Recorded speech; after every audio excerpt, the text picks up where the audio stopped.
এই ভিডিওতে হচ্ছে আমরা একটা প্রোডাক্ট আপলোড করে দেখব এবং এই প্রোডাক্টের যে ফিল্টারিংগুলো থাকে, ধরেন আমরা এই প্রোডাক্টে যাই, মনিটরের এই যে ফিল্টারিংগুলো কীভাবে কী করব ওইটা আজকে আমরা দেখব একটা প্রোডাক্ট আপলোডের পাশাপাশি।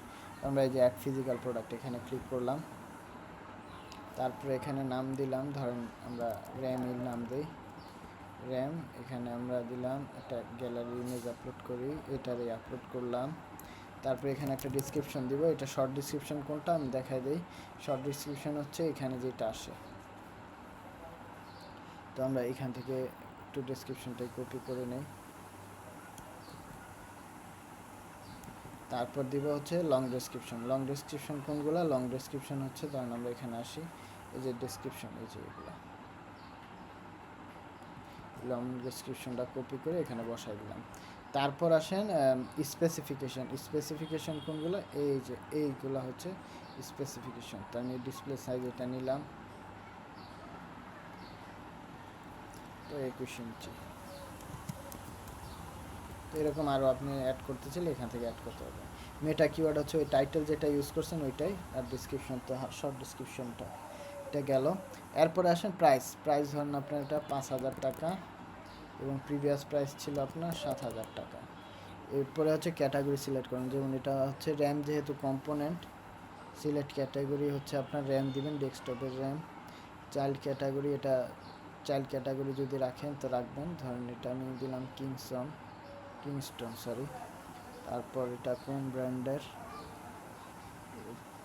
টিম ব্র্যান্ডের, যাই হোক দিলাম। এরবার স্টক দেই, স্টক আছে 900, ট্যাক্স দরকার নাই, নো ট্যাক্স, আর যা আছে তাই দিয়ে এবার আমি একটু সেভ দিই।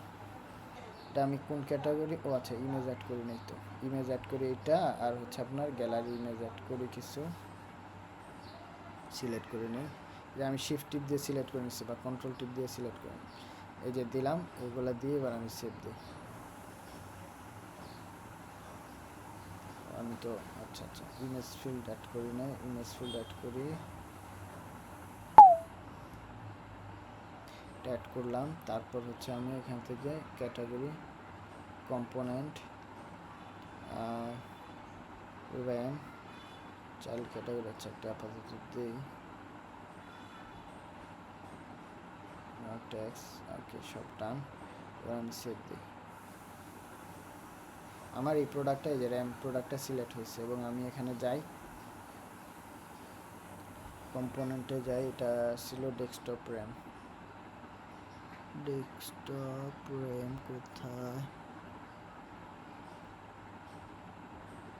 আচ্ছা এখানে, এই যে র্যাম, এই যে আমার এখানে কিন্তু চলে আসছে। এখন দেখেন এখানে কিন্তু আমি যদি আরও ফিল্টার ইউজ করতে চাই, যেমন র্যামের 128 GB ভেরিয়েশনের ফিল্টার, সেটা কীভাবে করবো? এখানে যাব, তারপরে যে অপশনে যাব, এই অ্যাট্রিবিউটসে ক্লিক করব। এখন দেখেন এখানে কোনো অ্যাট্রিবিউটস নাই, তো আমরা এখানে নাম দিব র্যাম সাইজ, বা শুধু সাইজই লিখি, তাহলে আর একটু বুঝতে সুবিধা হবে।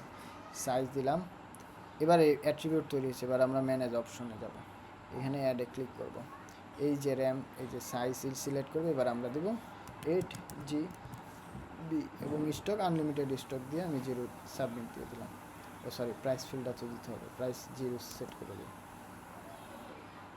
প্রাইস আমাদের ওই ডিফল্ট যেটা ওইটাই নিবে আর কি। এবার আরেকটা করি, 128 GB। এটাতে এটা আমি কিন্তু একটা অ্যাট্রিবিউটেই অ্যাড করছি, সেটা হচ্ছে কি 8 GB অ্যাট্রিবিউট। তাহলে আমি একটু ব্যাকে আসি, অর্থাৎ এই প্রোডাক্টটার সাইজ কিন্তু 8 GB। তাহলে আমি এবার একটা রিফ্রেশ দিই, এই যে দেখছেন 8 GB চলে আসছে। এখন 8 GB ফিল্টারটা ক্লিক করলাম আর এই প্রোডাক্টটা চলে আসবে, কারণ এই প্রোডাক্টের ফিল্টারে আমি 8 GB অ্যাড করছি, ঠিক আছে। আর এই সাইজ লেখাটা বি কেয়ারফুল, সবসময় যদি আপনি চান যে এই সাইজটা, এই যে ফিল্টার বাই সাইজ যেটা দিবেন ওইটাই সবসময় এই অ্যাট্রিবিউট অপশনে সিলেক্ট করতে হবে। তো এই প্রোডাক্ট আমি এডিট করতে চাইলে এডিট করতে পারবো, আর যদি ডিলিট করে দিতে চাই, যে ডিলিট করে দিই, ডিলিট করে দিলে এই প্রোডাক্টটা এখান থেকে নাই হয়ে যাবে। তো এটা আমাদের ছিল প্রোডাক্ট আপলোডের একটা বেসিক নিয়ম কানুন, তো আমরা এটা শিখে ফেললাম। তারপর আপনারা যদি চান যে না সবগুলো এক ক্লিক করে বাল্ক ডিলিট দেবেন, তো ডিলিট হয়ে যাবে, আর এটা তো এক্সেলে ইম্পোর্ট করার জন্য।